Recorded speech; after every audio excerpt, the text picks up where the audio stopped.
Okay, hi guys, Louis here. I'm doing the second installment on my series on Ronald Reagan. This information about his life and times was published by the U.S. Mint in preparation for the upcoming 2016 Coin and Chronicles set.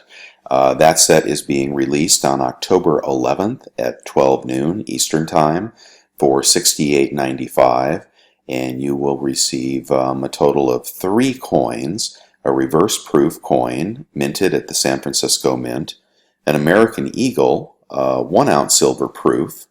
I wonder if that's the one with the edge lettering. Probably. And a Ronald and Nancy Reagan bronze medal. There will not be any numismatic value to this because they have set the limit at 150,000, family limit of 3, but I doubt they'll sell out at 150,000.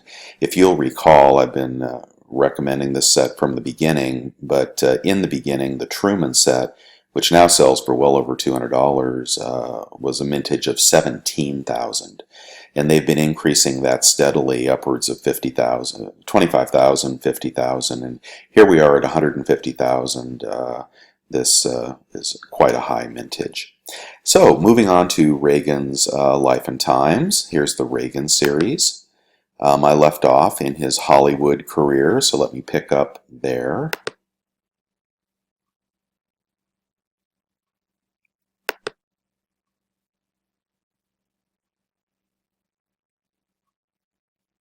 All right. After his success in radio, Ronald Reagan was ready for the next chapter. Before the next 2 decades were over, he would become a star on the silver screen, enlist in the Army, meet the love of his life, and become a TV spokesman and corporate ambassador. As a union leader, Reagan became someone who could pull together people of various interests and agendas to reach agreements, an invaluable skill for a political leader. Whether utilizing his co-workers or encouraging people to think about political values, Ronald Reagan was constantly fine-tuning his abilities that ultimately took him to the pinnacle of American politics. These were the years that made Reagan the man he was destined to become. His life in front of the camera and in the Army, as well as his work as an advocate, all irrevocably changed him and prepared him for his next challenge, politics. This is how a young Hollywood actor evolved into a world leader. In 1937, while working for an Iowa-based radio station, Ronald Reagan traveled to Los Angeles to report on the Chicago Cubs' spring training. While there, he managed to secure a screen test for movie roles with Warner Brothers, and the opportunity paid off. Drawn to his engaging radio voice, tall stature, thought they said he was short earlier, and glinting blue eyes, studio executives recognized star potential in Reagan and offered him a generous $200 a week contract, and he eagerly accepted. Within a year, Reagan made his film debut in Love Is on the Air, in which he appropriately played a radio reporter.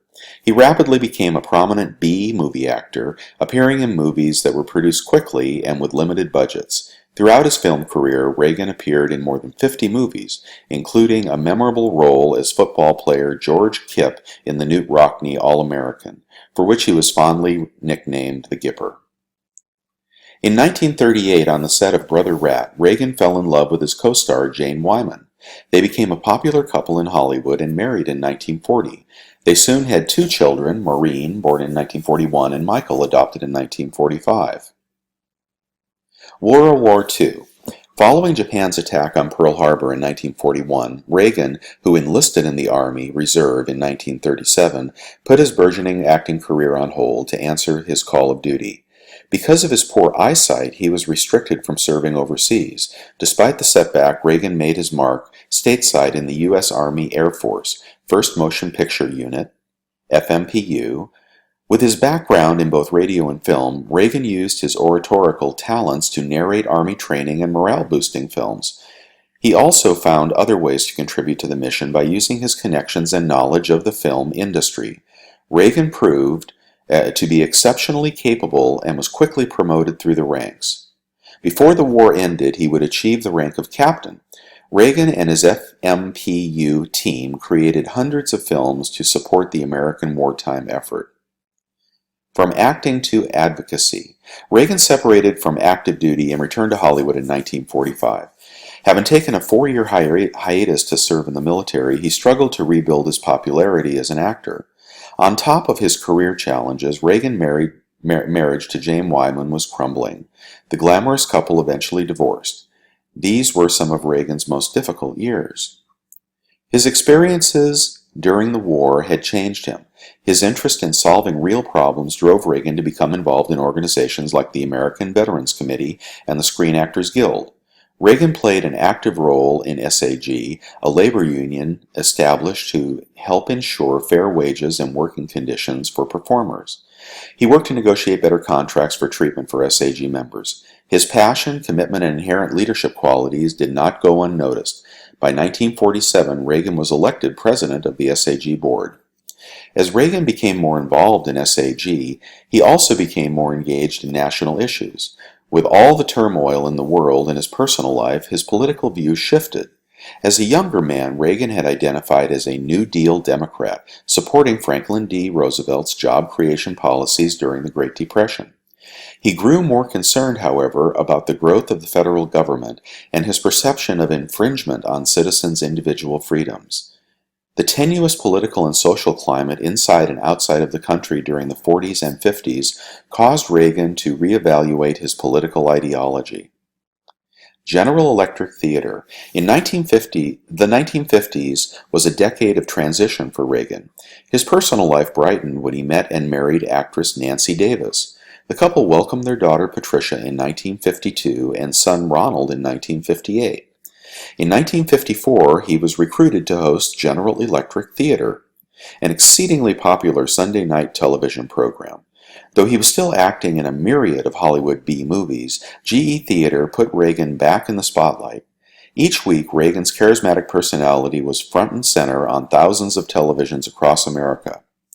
More than ever, Ronald Reagan was becoming a household name. As part of his contract with GE, Reagan toured the country to deliver speeches to GE employees. As a traveling ambassador, he listened to his audience members carefully and witnessed what he believed was the erosion of individual freedoms. He was vocal about the issues he felt were important, and with each passing year he increasingly questioned the growth of government. During the GE period, Reagan developed and truly mastered his speaking style. He used engaging anecdotes from his acting career to reel audiences in and peppered his speeches with powerful facts and statistics to drive his message home. He had the ability to discuss political issues in an optimistic and relatable way. People listened. A time for choosing. As Reagan's political views crystallized, so too did his reputation. By the early 1960s, Reagan solidified his position as a leading figure in the conservative movement. In 1962, he registered as a Republican. In 1964, Reagan publicly backed Barry Goldwater, a conservative U.S. Senator from Arizona and Republican nominee for president. He used his celebrity to draw attention to Goldwater's struggling campaign, issuing a 30-minute television speech on behalf of the candidate entitled A Time for Choosing. In his engaging and approachable style, Reagan made a compelling case on behalf of Goldwater and key conservative issues that continue to resonate with Americans many years later. Reagan's A Time for Choosing speech raised an astonishing $1 million for Goldwater's campaign. Though Barry Goldwater ultimately lost in 1964 presidential bid to Lyndon B. Johnson, millions of conservatives across America saw the future of the Republican Party in Ronald Reagan. California politics and the presidential race. You know, my father used to say that he liked Ronald Reagan when Reagan was governor of California. He said it was the only time in his life that any politician ever sent him back a check. That he Reagan amassed a surplus in the California Treasury and rebated the money to Californians. How about that? California politics and presidential race, 1964 to 1980. From a modest upbringing in the Midwest to a successful career in Hollywood, Ronald Reagan embodied the American dream well before his 30th birthday. His early achievements were not coincidental. Reagan was a hard worker with those exceptional leadership abilities. Charisma and ambition propelled him toward his passions. But his acting career was just the beginning. He may have moved to California to pursue movie stardom, but by the time he left, Reagan had become a renowned political activist and leader of the American conservative movement.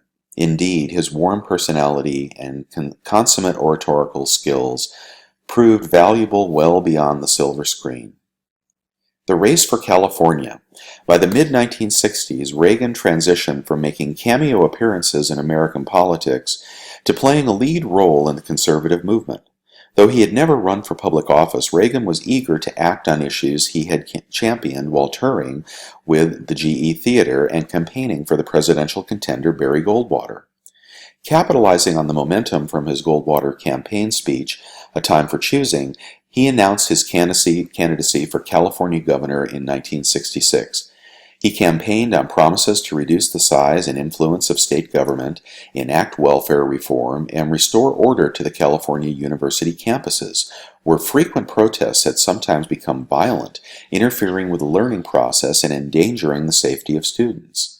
While Reagan's opponent, then Governor Pat Brown, Jerry's father, criticized his lack of government experience, Reagan swiftly countered with the argument that he would bring a fresh perspective to the state's challenges. Californians ultimately sided with Reagan. In the November 1966 election, he defeated Brown by nearly 1 million votes, winning 53% of the state's 58 counties. California governorship.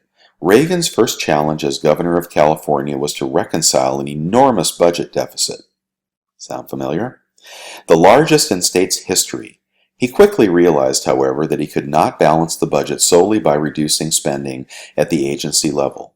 Instead, he enacted a series of individual and corporate tax increases to expediently resolve the issue. Working with both Democrat and Republicans, Reagan demonstrated that he was pragmatic and willing to compromise to reach a resolution, a recurring theme throughout his political career. Reagan again revealed his pragmatism when dealing with California's colleges and universities. Student protests on a wide variety of topics ranging from tuition fees to free speech were steadily escalating and sometimes violent. Reagan supported the students' right to demonstrate peacefully, but made it clear he would not tolerate violence on campus. As Reagan's popularity rose, so too did his ambitions. In 1968, barely a year after being elected governor of California, he announced his intention to seek the GOP nomination for president. While his candidacy was short-lived, Richard Nixon swiftly prevailed as the party's nominee. Reagan signaled his readiness to take on the country's highest office. Reagan set aside the presidential hopes and focused on California. He was re-elected governor in 1970 and dedicated himself to executing one of the central components of his agenda, welfare reform. After weeks of intense negotiations with Speaker of the Assembly Robert Moretti, a Democrat, the California Welfare Reform Act passed the legislature and was signed into law by Reagan in 1971.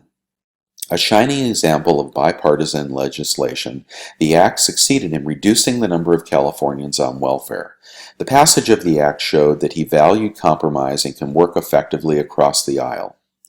Another notable accomplishment of Reagan's governorship was his role in halting the construction of the Trans-Sierra Highway. In order to protect the pristine wilderness of the Sierra Nevada from a disruptive auto route, he persuaded President Richard Nixon to block the highway. Quest for the Oval Office. Having completed 2 successful terms as governor of California, Reagan was eager to pursue the presidency again. On November 20, 1975, he announced his candidacy for the Reagan nomination for president. Although incumbent Gerald Ford was a Republican, Ford had disappointed conservatives by choosing established progressive Nelson Rockefeller as his vice president.